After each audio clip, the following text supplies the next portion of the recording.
بسم الله الرحمن الرحيم رب زدني علما.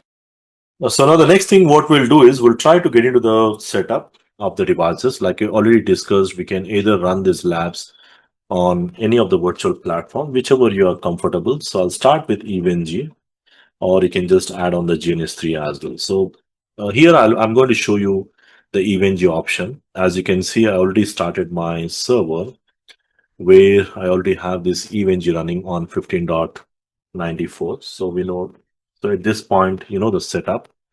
So I'll try to log into that 15.194 from where I can log into my EVNG. So similar way, you need to log into your own EVNG browser. This is actually 194, not 184. It's 194. Okay. Now this is my EVNG. I'm using the professional edition, the licensed one, which will be Pro one, more stable. If you're doing the using the licensing one, that is more stable option. And what we'll do is we'll try to set up the basic lab here. Now, the basic lab, I already have the setup, but I'll try to do it for you once again. So what we'll do is we'll try to add the lab from the basic. So I'll create a new lab inside the same folder. We'll say add a new lab.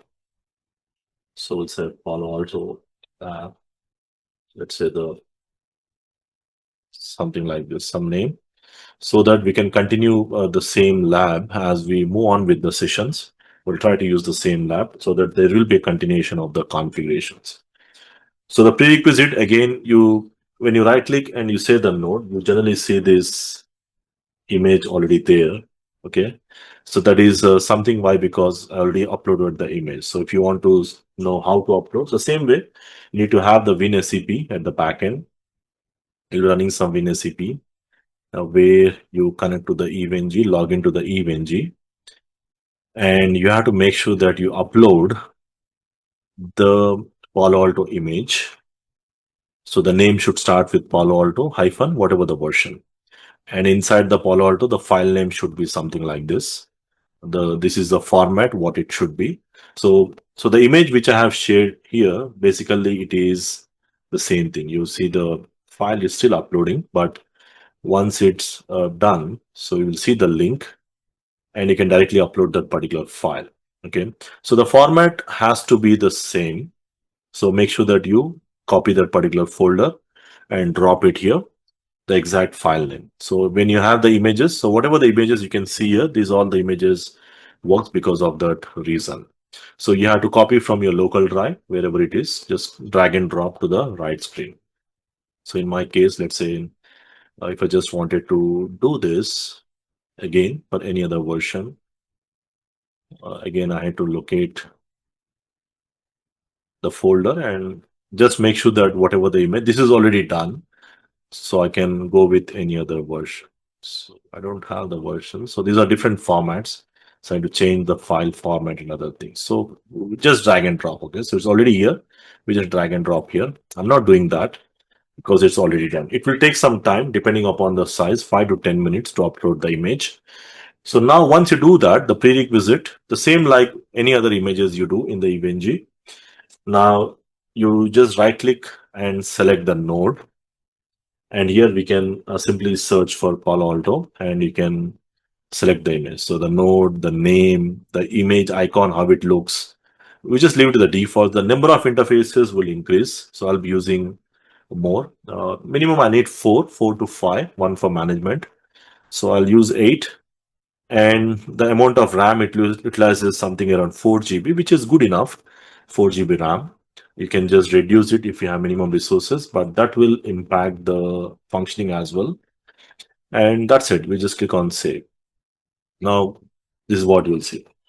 Now you can simply start the device and verify the device image is working on it. Because before you start setting up the topology, because we'll be setting up the topology something like this. As of now, I'm not getting into the topology part. Here, we just focus only on the image part here. So where we just simply start the device and right click and start. And what I should see is the booting process.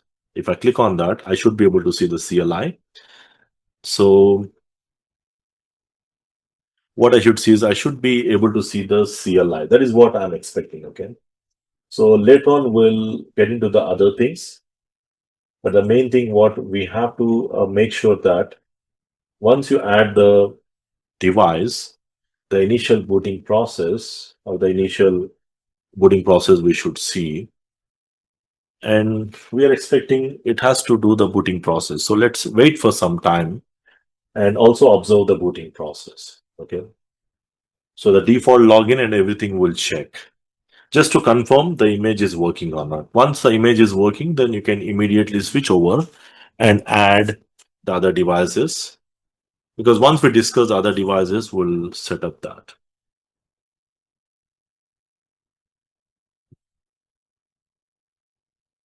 So this is my device. So the default login, I should be able to get the default login. That's what I'm expecting. The VM login it will ask. So let's wait for this process because I want you to observe the process, the booting as well. This is like general booting. If there's any issue, I should not get the login options.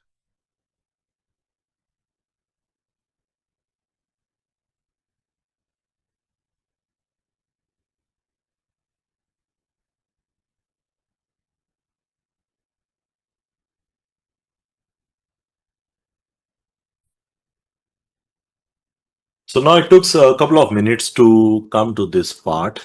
So as you can see, the VM login, this is what you expected. And the default login will be admin and admin, the CLI. So we need to simply use the default login as admin.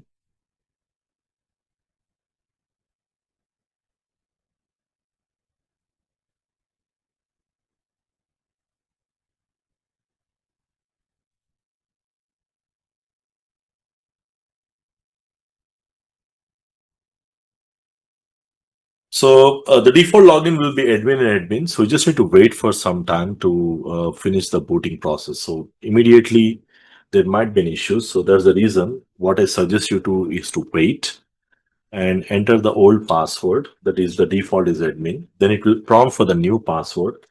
We can set the new password as admin123 with capitals, or you can set whatever the password you want. So now what I did here is I have set the password to admin123. So admin123, where A is a capital here. So you can just use that.